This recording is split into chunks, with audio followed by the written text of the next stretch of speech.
तो छोटे गरीब व्यक्तियों को प्रधानमंत्री आवास पहले क्यों नहीं मिला? क्योंकि उनको दर्द पता नहीं था। जो चांदी की थाली या सोने की थाली या चम्मच में भोजन करने वाले को गरीब का दर्द का एहसास नहीं होता। देश के लिए शहीद होने वाले का एहसास उसको नहीं होता। जो बॉर्डर पर जिसका बेटा या लाल जाता उसको पता है कि क्या दर्द होता है इस बात का, कि जिसका लाल जाता उसी को पता होता है। इसलिए मैं आपसे कहना चाहता हूं कि आज से पहले, आज हमारी देश की सीमाएं सुरक्षित है। पहले हमारे देश के बॉर्डर के ऊपर क्या स्थिति थी? अगर कोई सामने से पाकिस्तान की तरफ से कोई हमला होता था या कोई गोली चलती थी, कोई आतंकवादी हमला करता था, तो सिर्फ यहां से यही होता था कि उसकी हम कार्रवाई करेंगे। पाकिस्तान से पूछा जाता था, पाकिस्तान घुर्राते हुए जवाब देता था।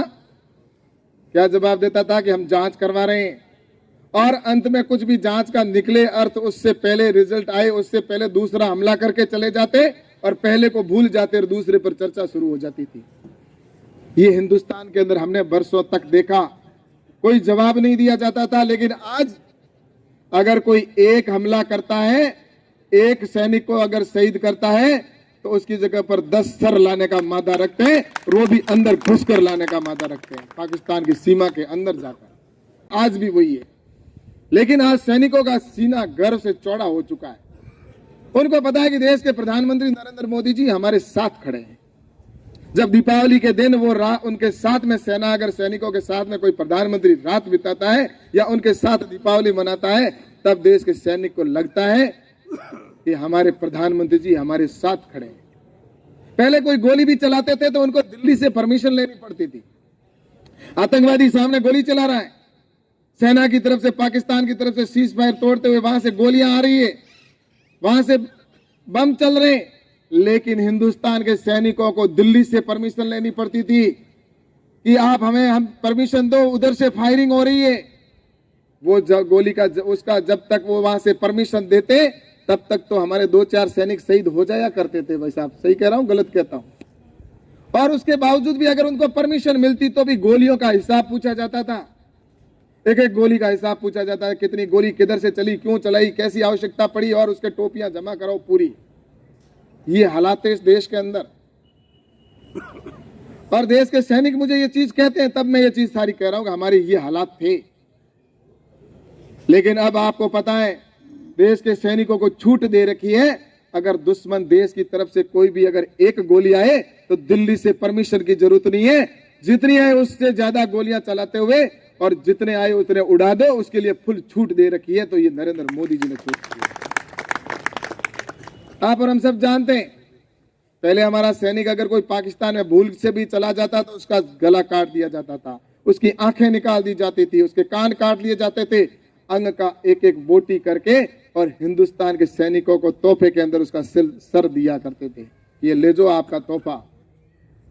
और सैनिक सिर्फ देखा करते थे, देखने के सिवा उनके पास कुछ नहीं होता था, क्योंकि भारत का जो प्रधानमंत्री या भारत का जो तंत्र होता था वो उनसे जवाब पूछने की हिम्मत नहीं रखता था, और सिर्फ यही कहते थे कि हम इसकी जांच करवाएंगे।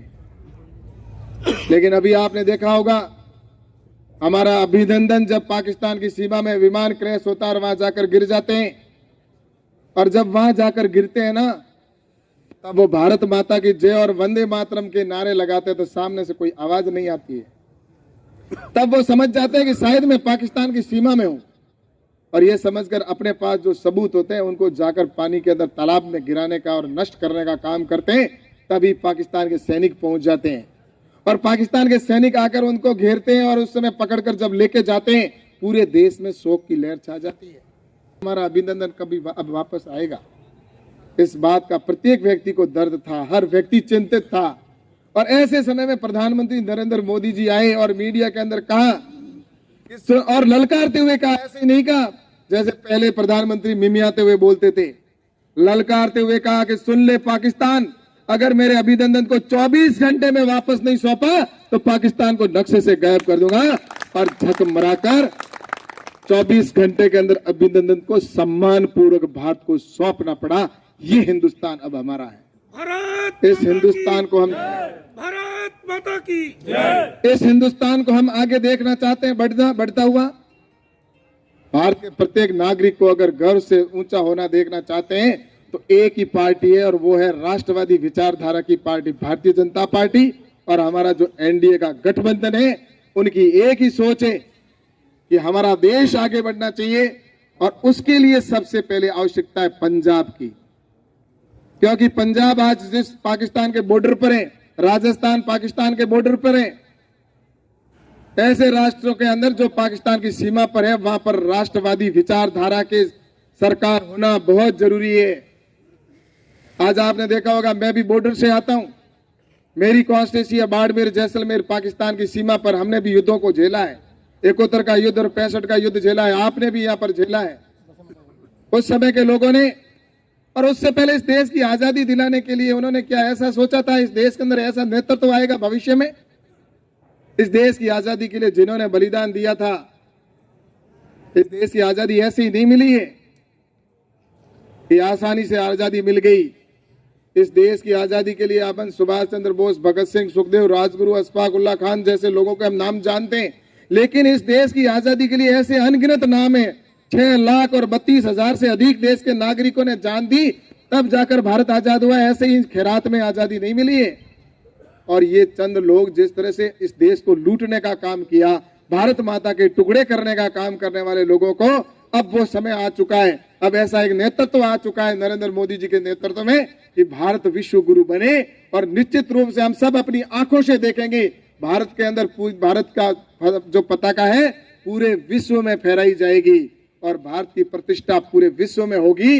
तो इसलिए मैं आपसे निवेदन करता हूं कि इस भारत की प्रतिष्ठा तो निश्चित रूप से होगी, इसमें कोई दो राय नहीं है, लेकिन उसमें पंजाब के जो शेर हैं, जो पंजाब के आप यहाँ पर इतने लोग बैठे हो, उन शेरों के मन में ये मलाल ना रह जाए भविष्य में कि जिस समय देश के अंदर ऐसा नेतृत्व था उस समय हमारा कितना योगदान रहा। इसलिए आप सबसे आग्रह करता हूं कि ये 20 तारीख है, ज्यादा समय नहीं है, अब तो 2020 वाला मैच है। 20 दिन का समय और 20 दिन में आप सबसे निवेदन करने और आपसे हाथ जोड़कर विनती करने के लिए हम सब आए यहाँ पर कि आप 20 तारीख तक हमारे प्रत्याशी को यहाँ पर भी नहीं, पंजाब के जिस भी प्रदेश, जिस भी जिले के अंदर आपके रिश्तेदार मिलने वाले जो भी है उनको कहिए इस बार का चुनाव निश्चित रूप से हमें जीतना है, क्योंकि नजर सिर्फ पंजाब की नहीं है, इस चुनाव के ऊपर नजर है तो पूरे हिंदुस्तान की नजर है। और सारा हिंदुस्तान चाहता कि पंजाब में भाजपा की सरकार बने, और वो इसलिए चाहते हैं। और करना आपको है, क्या फैसला करना है।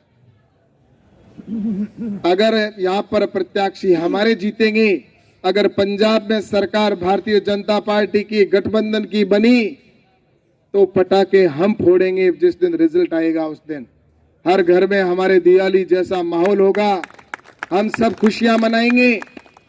और अगर यहाँ पर कांग्रेस और समर्थित दल अगर जीतते हैं, कोई भी विरोधी पार्टी, तो पटाखे पाकिस्तान में फूटेंगे।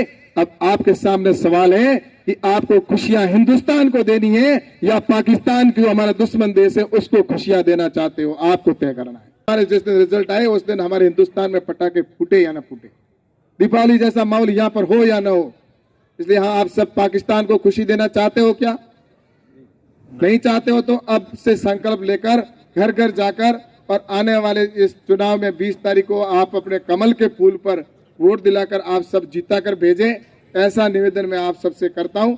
आप सबको बहुत बहुत बधाई देते हो। मुझे लगता है कि जो योजनाएं और भी होगी उसके लिए भविष्य में आकर और बात करेंगे, लेकिन मुझे इतना कहना है कि अब हमारी सबका ये समय, इसलिए आप सबका समय के अंदर आप अपनी मेहनत करके ताकत लगाकर देश के लिए कमल के फूल पर वोट दिलाकर और राष्ट्रवादी विचारधारा के नेतृत्व को आगे बढ़ाएं, ऐसा निवेदन करते हुए अपनी बात को समाप्त करता हूं। बहुत बहुत धन्यवाद। सत श्री अकाल।